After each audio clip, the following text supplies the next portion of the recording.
Welcome to Fox Soul's Black Report. This is the space where we bring Black America's headline news, views, and opinions. I'm Romeo. Hey there, I'm Bruh. I'm Demi. Peace and love, I'm Nielle. Coming up on today's report, New York Attorney General Letitia James is out of the state. Also, Vice President Kamala Harris uses the Democracy Summit to call for the voting rights bill to pass through the Senate. Also, a group of lawmakers, they're pushing for a 4-day work week. What do you think about that, Demi? Well, civil rights attorney Carl E. Douglas is back with us to discuss the Jussie Smollett guilty verdict. And we have some HBCU news for you coming out of Bowie State. All right, soulmates, we have that and so much more. You know why? Because it's our voice and it's our truth. So let's talk about it.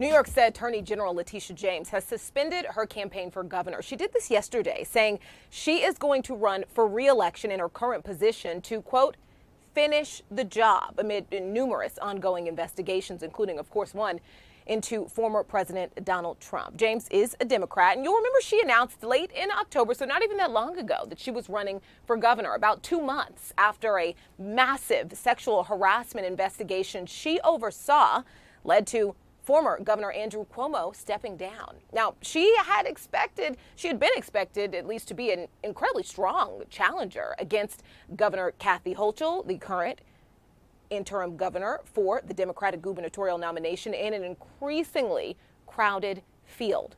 James ended her campaign for governor the same day it was reported she was seeking to have Donald Trump sit down for a January 7th deposition and an ongoing civil probe into his business practices. So a lot of people currently running for governor, including current Mayor Bill de Blasio, are excited about this. And it kind of goes to show just how important of a challenger that even the current people in the race felt like she was. But also, as she says it herself, I feel like there's important work to do. I've started all of these investigations and I want to be the one who's here to oversee them. And I think this is something that her supporters are not mad about. Definitely.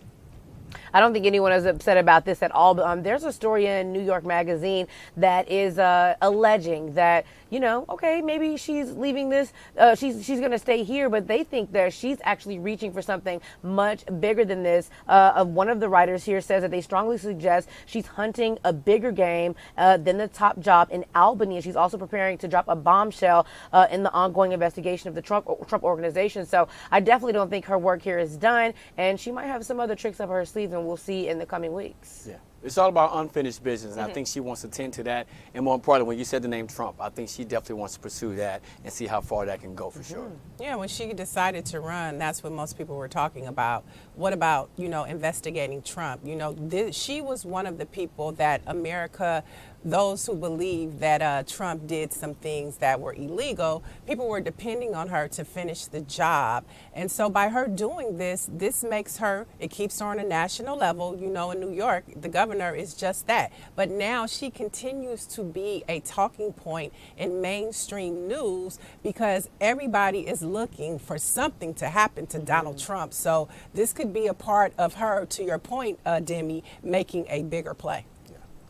Our next story is all about Vice President Kamala Harris, who on Thursday used the White House's Summit for Democracy to call on Congress to pass voting rights legislation, decrying state-level laws that the administration views as restricting access to ballots as a threat to American democracy. Now, Harris, in remarks to the world leaders delivered from the White House complex, cited the January 6th insurrection at the Capitol and anti-voter laws passed by the GOP legislators as looming threats to democracy domestically. Now, activists have called for the Senate to abolish or at least alter the filibuster to allow the passage of voting rights legislation, warning that a failure to do so would lead to further restrictions on access to the ballot should the GOP take control of both chambers after the 2022 midterms. We know this is a big issue for people of color to pass those two bills. We know that on December 13th, that the Capitol Hill Congress, they're all headed back to their districts to, for the Christmas break, but also to meet with their constituents and hear from them. I said yesterday, make sure you push up on them. But the bigger issue and the talking point when we look at next year is the 2022 midterms and all of the southern states that have passed voter suppression laws that they are trying to force onto people to push voters away to not participate in what it's all about. And one of the things in the world that they admire about the United States is that we have a democracy, and a lot of other countries don't have that. And so we do have to fight to protect that by any means necessary. The radio personality Joe Madison, he's still on a hunger strike. He entered his 31st day today. We know that civil rights groups like the NAACP, the Urban League, Black Voters Matter, the Black Coalition for Women, the Black Women's Roundtable, they are all still pushing and advocating for voting rights. So this is going to be a huge topic as we look at 2022. I agree. And if you think about it, 2021, where is this year gone by, right? It's gone by so fast. But all year long here on Fox News Black Report, we've been talking about President Biden's administration and what can they do? Do they need to pull the plug and get rid of the filibuster? Do they need to bust that open to make these things go through?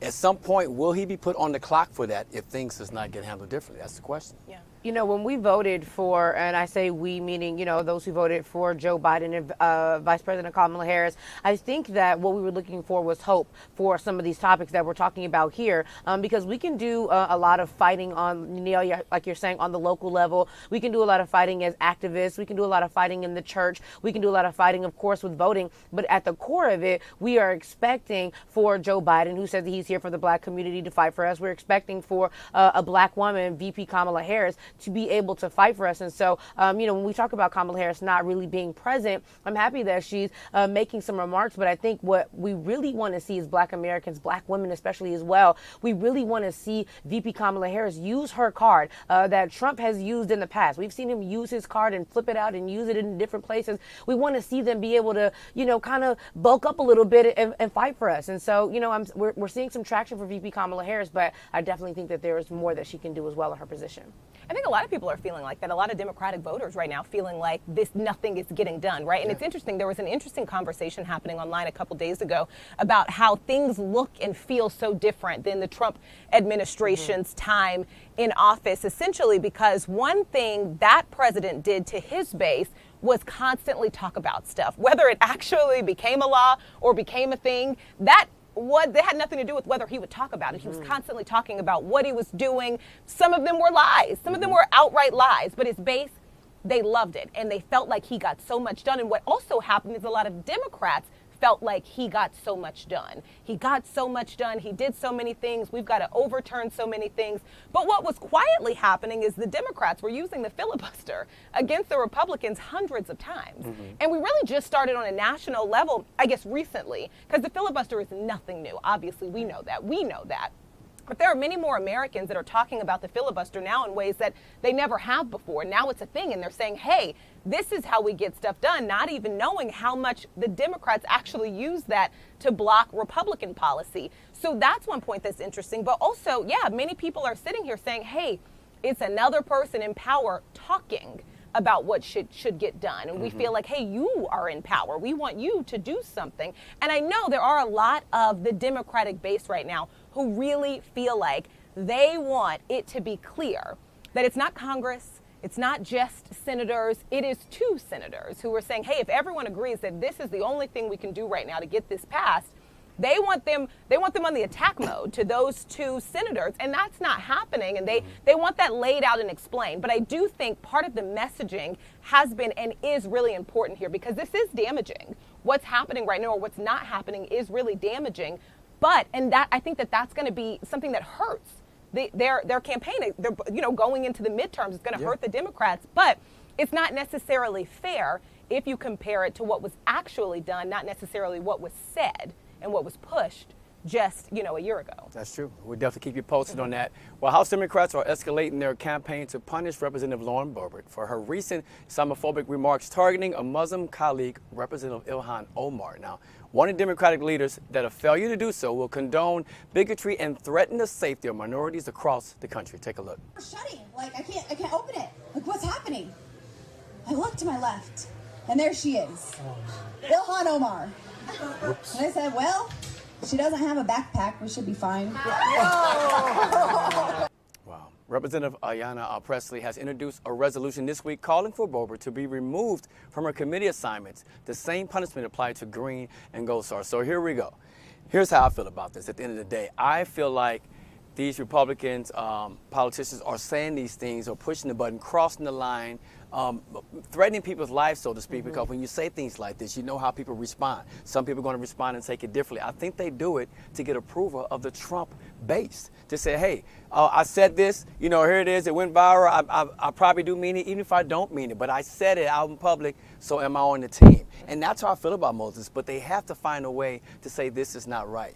Like, you've crossed the line, you've done too much, and if they're not holding accountability for it, then they will continue to do it moving forward. Romeo, great point. I definitely believe that she crossed the line here. And, a lot of people feel like she crossed the line here. Representative Cori Bush, in a recent press conference, she said specifically that Lauren Boebert is a lying, Islamophobic, race-baiting, violence-inciting, white supremacist, sentiment-spreading, Christmas tree, gun-toting elected official and a danger to this country. And so that lets you know that not only do we, I will speak for myself here, feel like she crossed the line here, there are representatives that as well feel like she crossed the line. There are black people that feel like she crossed the line here. There are people in the world that feel like she crossed the line here. And so if this were a black person, I feel like, did the similar thing, crucified. And so the fact that she's even allowed to still walk the halls is just, I don't even understand how that's possible. Like, what she said was so dangerous to the country. Yeah, well, what they're waiting for Democrats on Capitol Hill, especially in the House, is for Nancy Pelosi to act. But, there are conversations that they are concerned if this happens, it could be detrimental to the Democratic Party when we look at the 2022 midterms. And so at the end of the day, Nancy Pelosi is in a pickle, because if she doesn't, do something, she's going to make the progressives within her party mad. And not just the progressives, but people of color, the Congressional Black Caucus. So she's in a pickle because some people are in her ear like, hey, if you go too far, you're going to mess up the 2020 midterms and you're going to mess up districts that we might be able to flip or take over. And so it'll be interesting on how Nancy Pelosi plays this situation. Demi, I want to go back to what you were just talking about, Congresswoman Cori Bush, because she said something in that very speech that really sat with me. She said, once again, it is on the black women, the black and brown women. It's on their shoulders to be the ones at the front of this, to stand up and say something. And I sat back and I thought about it, and I thought about, some of the loud speeches, right? The loud rebukes of what happened, of those speeches, of the Instagram video that Congresswoman Boebert posted after the phone call with Congresswoman Omar. And yeah, I've seen Ilhan Omar standing up on a podium, what appeared to be choking back tears as she played a death threat. We're talking about Representative Ayanna Pressley. We've talked about Representative AOC. We've talked about Representative Rashida Tlaib, and again, Cori Bush. And I thought, what would this be like? Is there even a world? Should there be a world where every single sitting member of Congress is stopping what they're doing, coming out and saying, this is dangerous? This is not okay, even before we even get to the procedure, right, and what actually can be done. Do you want to see a world where that's happening? Yeah, of course we want to see a world, and that's why all eyes are on Nancy Pelosi, because like you said, you just listed a group of women of color that are at the forefront, that are speaking out. And once again, we are waiting on the white lawmakers to do something about it. And it's really sad, because that just goes to show that people really don't understand the frustrations that we have as people of color and all the challenges that we had. And when we are victimized, when they say things about us, it's just like, wait, we'll decide when the right time is. But at the end of the day, Omar is still getting death threats. Those women are getting death threats, and nobody is doing anything about it. It's sad. Moving on to our next story here. Boston's top prosecutor, Rachel Rollins, was narrowly confirmed on Wednesday by the U.S. Senate to be the next U.S. attorney for Massachusetts, making her the first black woman to hold the position. District Attorney Rollins was confirmed 51-50 along party lines, with Vice President Kamala Harris casting the deciding vote.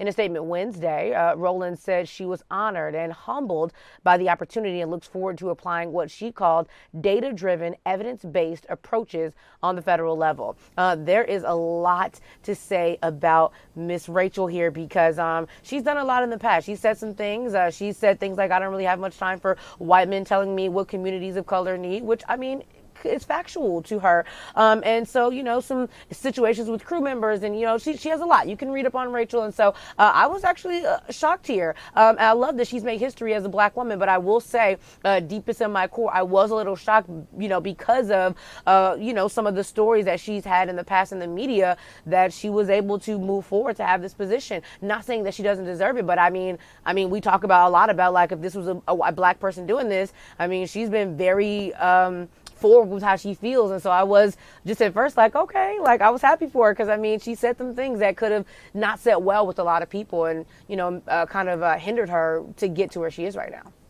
Rachel, go ahead. Rachel Rollins, I think she is fascinating. There is this movement, and we've been having this discussion about progressive prosecutors doing things all across this country, and this movement of women of color doing things, because we talk all the time here on this show specifically about what happens at a local level, right, with your elected officials, what that means, what voting for things other than the presidency, what that means and what can that do. And there is a case that, I mean, for so many people, Rollins being elected was built on this case. A man named Sean Ellis, a black man who was convicted of killing a police detective back in 1993. He was 21 years old. Think about that, 21 years old. He spent 22 years in prison. The entire time, he maintained his evidence, his innocence. Innocence. Thank you. There is evidence, faulty evidence, in the case, which led to him being released from prison after 22 years. But at that point, the prosecutors felt like he was still guilty. We're going to try him again. She ran on the basis that this cannot happen. This will not happen under me. I will make sure that not only is he free from this stress of thinking he will be imprisoned again, but this won't happen to anybody else under me. And people listened to her and they believed her. And right now she is still currently trying to make sure that there was one remaining charge, that nothing happens with that. She wants even that dropped. And I think she has been a powerhouse to Boston. And so to seeing what she can do on a statewide level, it'll be fascinating to see. Yeah, definitely will be. And let's see, Arkansas Senator Tom Cotton, he claims that she's too soft when it comes to criminals, right? Like the way she handles things. And I don't think that's the case. Just because she's fighting for something like that, she made that happen for that young man that's been locked up for, like you said, for over 20 years. And she was talking about nonviolent crimes. Do they really have to be prosecuted? Do we have to go to that? A lot of crime has gone down for what she says in Boston. Right. And we know through the pandemic, it was a bad situation across the country. However, I don't think she's doing bad when it comes to that, even though they said so. Right, and this is what we talk about when we say reimagining our criminal justice system. She's definitely a player under that conversation. And if we want to move forward, these are the type of people that we need to see in those positions, because we know those who feel like it should be abolished. And so I believe that when people like her in office, we're going to find that middle ground where we can see a change in our system with not totally abolishing it. Let's move on to Michigan, because Michigan newspapers have sued the state's redistricting commission, demanding it release a recording of a closed meeting and make public 2 memos that panel members discussed during the meeting. The memos were titled Voting Rights Act and The History of Discrimination in the State of Michigan and Its Influence on Voting. The lawsuit was filed this week on Tuesday by the Detroit News, the Detroit Free Press, the Center for Michigan Incorporated, Bridge Michigan, and the Michigan Press Association.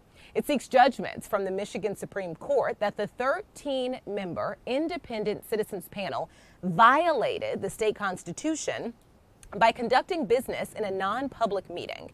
It was the panel's first meeting after it received public feedback about draft congressional and legislative lines at hearings across the state. So, in Detroit, people who live there, residents, and the state's civil rights leaders have been criticizing how the proposals had no majority black districts. Just want to make it clear that we are talking about the city of Detroit. Just want to make that clear, and how you can understand that people are like, well, wait a minute, just, you know, just at face value before you even get into the numbers. But I want to break that down, because we've talked here on this show, we spend a lot of time talking about redistricting, the history of gerrymandering in this country.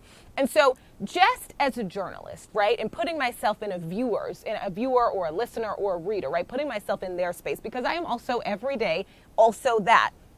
You knowing the history, right? And so knowing what's happening and what your elected officials say needs to happen when it comes to redrawing the map, if you hear that they're discussing the Voting Rights Act and also the history of discrimination in the state of Michigan and its influence on voting, at the very least, I want to know what you said. Right.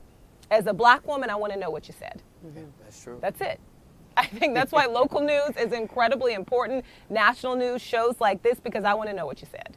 And again, to me, they're already seeing how it's going. This used to be a majority when we talk about white people in the United States, right? The minority numbers are getting higher and higher each year. We understand that. So when it comes to getting voting or controlling a certain district, they got to do what they can to try and break that up, because they want things to go into their favor. They see what happened in Georgia. They see what could possibly happen in Texas. It was very, very close, the 2020 election. We talked about that earlier this week. So we do understand. That's why it's important on a local level. You have to always tap in and check in and see what's going on when it comes to things like this. Well, Detroit is over 90% black. There you go. So how are you not going to have any representation for that city on a congressional, federal level, whatever, school board districts? You know, there's so much that happens when you look at redistricting. It's just not congressional. It has to do with education. It has to do with health care. How are you going to have no black representation for a city that is 90% black? That is ridiculous. And I don't know if the Department of Justice, I think this is another lawsuit that needs to be filed.